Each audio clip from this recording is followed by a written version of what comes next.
이 도라지 싹대가 지금 이제 한참 올라옵니다. 이 도라지 싹대입니다. 도라지 싹.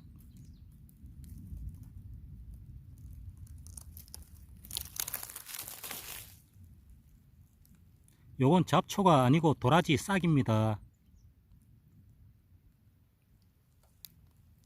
이쁘게 올라오지요.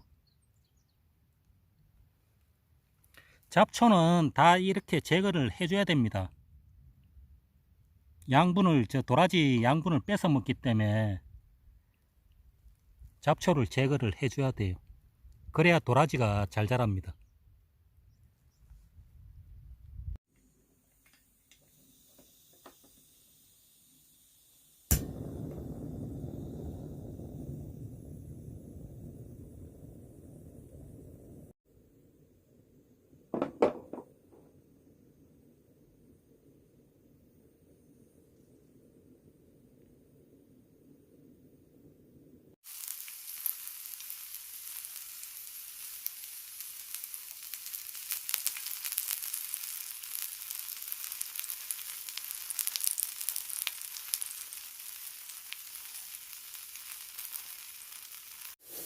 안녕하십니까. 반갑습니다.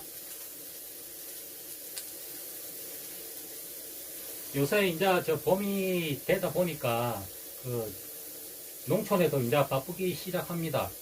저 역시도 뭐 마찬가지고 오늘 도라지 밭에서 하루 종일 지금 풀 매다가 이제 일 이제 좀 어느 정도 마치고 들어와갖고 이제 목살 굽고 이제 한잔 합니다.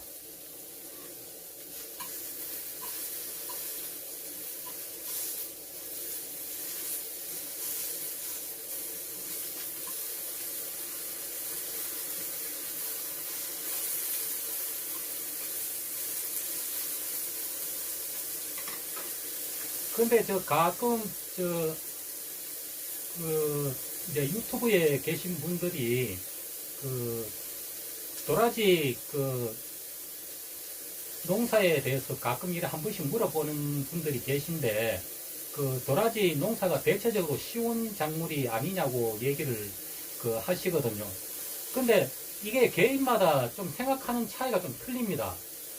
도라지 농사가 좀 쉬울 수도 있고 또 어떤 사람의 환경에 맞춰서 또 농사가 생각보다 어려울 수가 있습니다. 근데 대체적으로 농사가 크게 쉬운 작물은 없습니다. 쉬운 작물은 없고요. 옛날 속담에도 있잖아요. 작물은 주인 발걸음 따라 큰다고 그런 옛날 얘기도 있잖아요. 그러니까 크게 쉽고 그런 작물은 없습니다. 근데 대체적으로 조금 쉽다고 생각하면은 좀 쉬울 수도 있는 작물입니다. 도라지가.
자, 한잔 드십시오.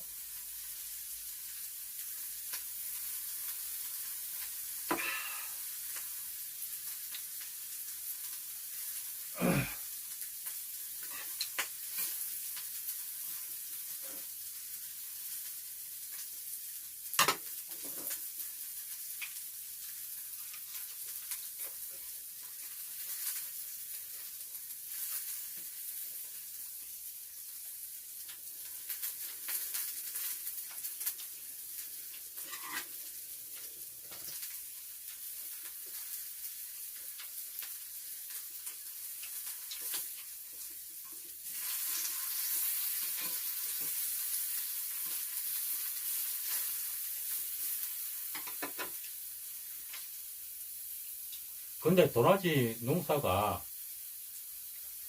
보통 그 첫 해가 가장 풀 매는 게 가장 중요합니다. 만약에 첫 해만 잘 넘기시면은 그 다음 해부터는 대체적으로 좀 수월한 편입니다. 다른 작물에 비해 갖고. 만약에 그 도라지 농사 첫 해에 그 풀이 이제 봄 되면 풀이 이제 올라오잖아요. 구멍마다 그 유공 비닐을 깔고. 근데 풀이 올라오기 시작하면은 첫 해에는 풀이 좀 많이 올라오는 편이지요. 암만 해도. 그 첫 해에 만약에 풀이 그 전체적으로 예를 들어 가지고 만약에 100개 정도 올라왔다. 첫 해에. 그러면은 그 첫 해에는 100개 올라오고 그 다음 해는 한 50개, 60개 정도 풀이 올라온다고 생각하시면 됩니다. 2년 차에. 그러니까 첫 해가 가장 중요합니다. 힘들고. 그 첫 해에는 봄부터 늦 가을까지 그 밭에 매달려 살아야 됩니다. 그 풀 맨다고. 그 앞전에 영상에 보셨다시피 그 전지가위, 쪽가위 같은 그런 쪼매난 가위 있잖아요. 그런 걸로 풀 밑에 뿌리건 부분을 정확하게 그 잘라줘야 됩니다.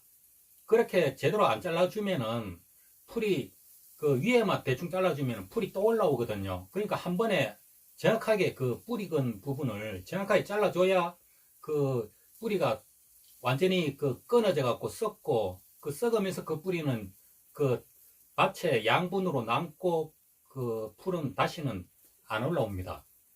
그러니까 도라지 농사가 첫 해가 가장 중요해요. 그 보통 그 혼자서 그 도라지 농사를 커버를 할 수 있는 양이 그 풀을 낼 수 있는 그 면적이 있죠. 그게 어느 정도 되느냐고 물어보는데 이게 보통 제가 그 사람마다 좀 기준이 좀 틀립니다. 그러니까 대략적으로 제가 봤을 때는 그 한 500평에서 1000평 정도를 혼자서 그러니까 다른 사람 품을 안 빌리고 풀 매는 거 그 500평에서 1000평 정도를 커버를 할 수가 있는데 그 처음 시작하는 분들은 암만 해도 1000평은 그 어려울 거예요. 그것도 경험이 약간 좀 있어야 되거든요. 그 저 같은 경우에는 혼자서 1000평을 커버를 해냅니다. 지 여태까지 그 도라지를 재배를 하면서 풀 매는 작업을 남의 손을 안 빌리고 저는 합니다. 물론 그러기 위해 갖고는 진짜 꼭두 새벽부터 일 나갔고 그 해 질 때까지 해 빠지고도 막 계속 작업을 했었거든요. 그러니까 그 정도로 그 어느 정도 정성이 있어야 됩니다. 그렇게 했고 그 중요한 거는 이제 첫 해만 진짜 노력을 하시면은 그 다음 해부터는 그 도라지 풀 매는 작업이 아주 수월하다 하는 거. 그리고 그 두 번째로 이제 말씀드리고 싶은 거는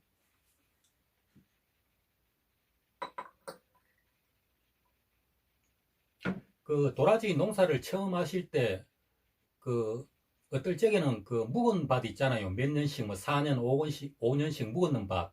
그 묵었는 밭을 그 도라지 밭으로 그 시작을 할 때는 그 충분히 사전 작업을 해줘야 됩니다.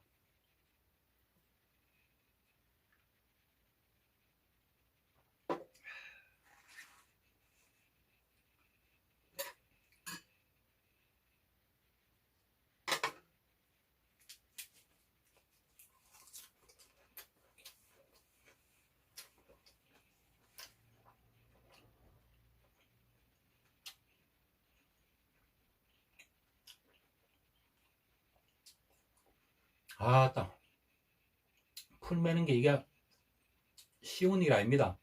저도 오늘 새벽같이 일나가 여태까지 지금 작업하고 돌아왔거든요. 그게 뭐든 쉬운 일이 없습니다. 농사일이. 이거 지금 그림에는 안 보이지만 가위질 하도 하느라고 여기 손 안에 지금 껍데기가 다 까졌어요. 계속 똑같은 반복 작업한다고. 이게 애로사항이 있습니다, 동사마다. 아까 묵은 밭. 그 묵은 밭은 사전 작업을 해 주셔야 되는데,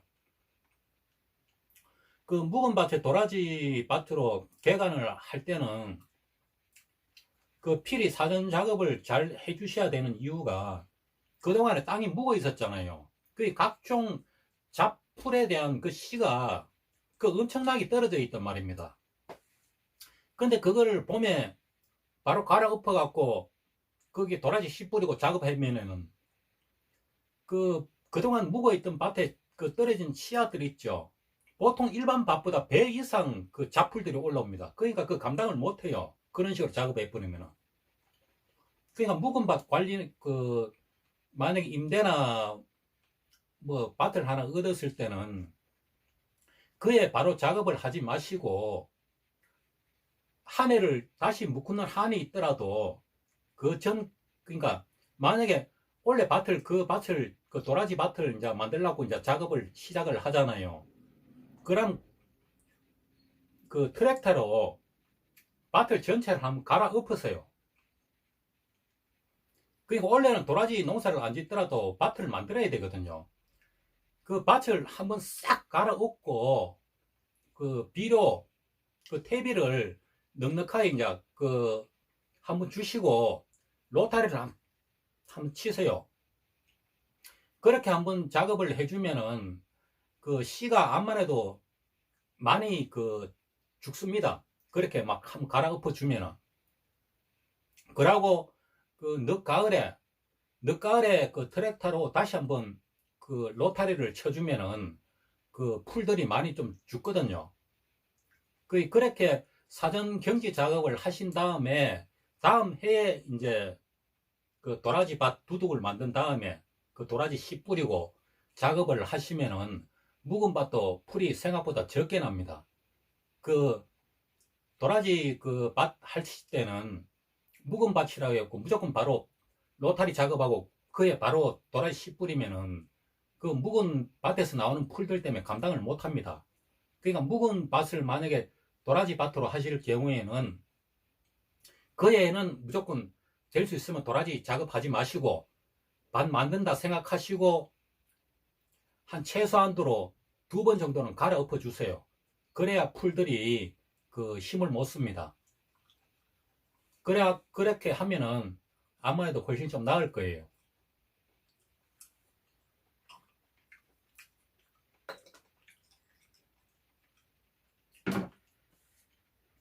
아이고, 이게 실시간 방송이 안 되니까, 라이브 방송이 안 되니까 조금 애로사항이 있네요. 이런 얘기 같으면은 실시간 라이브 방송 같은 거 하면서 그 바로 질문 들어오면은 거기에 대한 답변을 제가 바로바로 해줄 수가 있는데,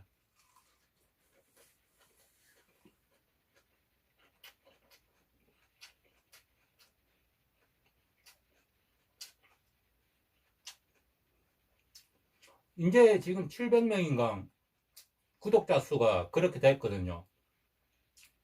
그러니까 이제 1000명 이제 조금만 더 있으면 뭐 1000명 되겠지요. 그때 되면은 제가 라이브 방송을 할게요. 그때 돼갖고 1000명이 돼야 뭐 라이브 방송을 할 수가 있으니까.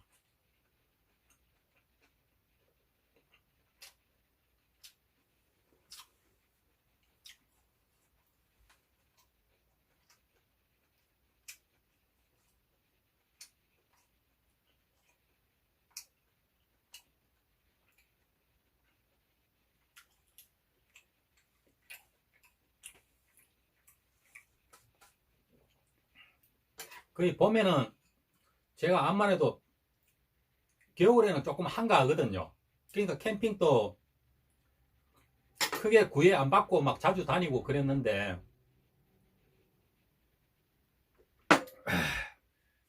봄에는 암만 해도 이것저것 할 게 많다 보니까 쉽게 캠핑 같은 거 장비 챙겨갖고 도망가지를 못합니다.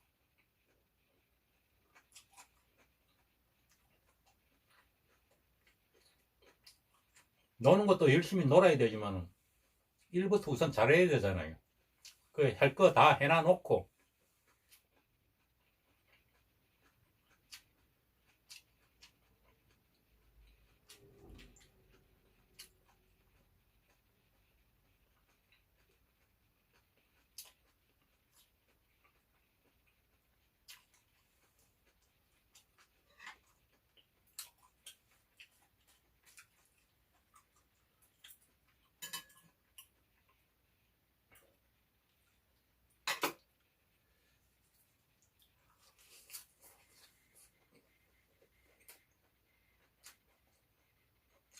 보통 그 전에 질문 받은 거를 제가 추려 갖고 말씀을 드리면은, 보통 도라지 이제 농사를 짓기를 위해서는 도라지 이제 씨앗이 있어야 되잖아요.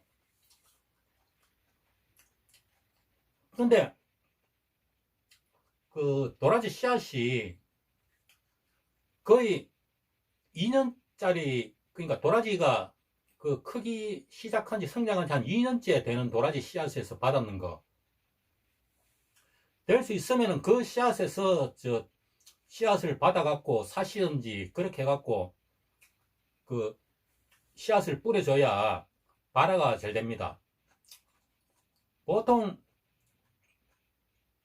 그 1년째, 그러니까 올 봄에 뿌리고 그 가을 돼갖고 이제 꽃이 피고 씨앗이 이제 열리잖아요. 1년째 되는 씨앗. 그런 씨앗들은 발화율이 떨어집니다. 왜 떨어지냐? 그 씨앗, 그 도라지 꽃이 피면은 씨방이 이래 맺히잖아요. 그 씨방이 1년차 되는 그 도라지 꽃들은 씨방이 약합니다. 그 약한 거는, 그 약한 속에 씨방 속에 씨앗들도 당연히 약하지요. 그러니까 그런 씨앗들을 채취를 해가지고 그 밭에다가 도라지 씨앗을 뿌리면은 발화율이 떨어집니다. 그러니까 완전하게 성숙이 덜 됐는 씨앗들이에요. 그런 씨앗들은 피하시고, 최소 2년, 도라지가 2년 정도 성장된 도라지에서 받았는 씨앗, 그런 씨앗들로 그 파종을 해 주셔야 발화율이 좋습니다. 그 2년째 된 씨앗들은 보면 씨앗이 튼실해요. 그런 점도 참고를 하시고, 어떤 분들은 그 도라지 씨앗 발화하기가 참 힘들다고 하는데, 그게 몇 가지 원인이 있습니다. 제가 다 일일이 다 보지를 못했기 때문에 뭐 정확하게 어떻다고 말씀드리기는 어려운데, 대체적으로 추정을 하게 되면 우리 밭에는 뭐 도라지가 씨앗이 발화가 거의 뭐 제대로 안 됐어요 하는 분들 보면은 그 씨앗을 선택을 잘못했거나 그런 경우가 좀, 그럴 확률이 좀 높아요. 그러고 그 두 번째 그 원인으로 따지면은 그 씨앗, 제일 처음에 그 밭에 씨앗을 뿌려줄 작업하실 때 그때 작업 방법이 조금 잘못됐다든지, 그 둘 중에 원인이 분명히 하나 있을 거예요. 솔직히 저 같은 경우에는 이제 경험이 있다 보니까 그 도라지 씨앗 발화시키는 거는 상당히 저한테는 쉽거든요. 그게 뭐 큰 기술 차이는 아닙니다. 이게 어디까지나 경험 차이기 때문에. 그 중요한 거는 아까도 앞전에 말씀드렸잖아요. 씨앗을, 제대로 된 씨앗을 확보하는 게, 그게 이제 일단 처음에 제일 중요한 거고, 그러고 이제 씨앗을 이제 파종을 하실 때 그 밭에, 뿌리는 밭에 환경이 어떤지를 판단을 하셔갖고 씨앗 그 뿌리는 방법을 달리 이제 선택을 하셔야 됩니다. 만약에 제일 뭐 안전하게 하실 것 같으면은 그 도라지 씨앗하고 모래하고 섞어가 파종하는 방법이 그 제일 안전합니다. 발화율이 가장 그 월등하게 뛰어나거든요.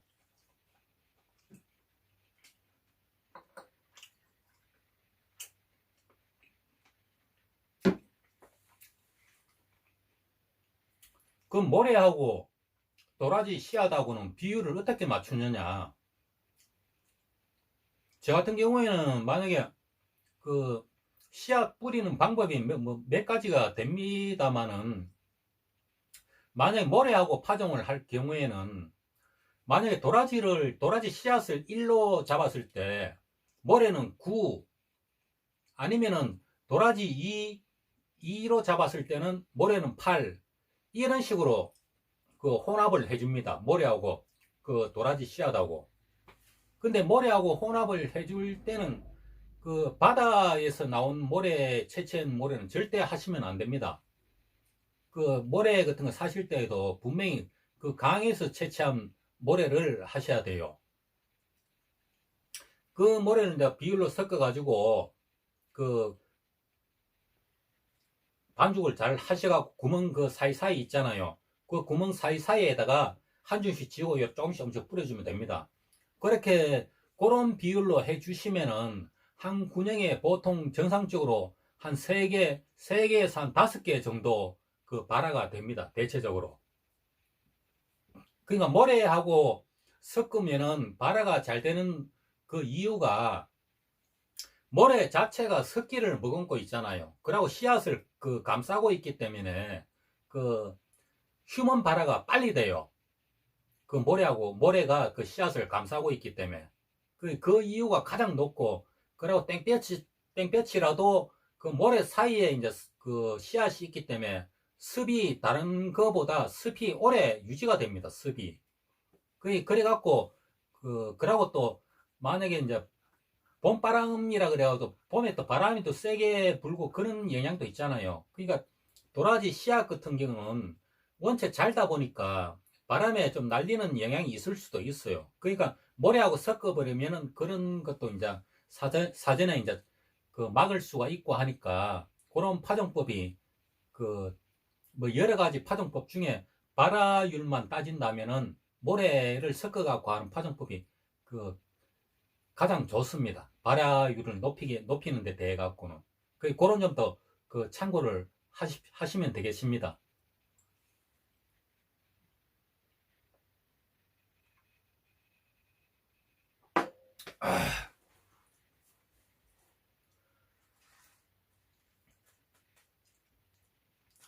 아이고, 고기 구운 게 없네.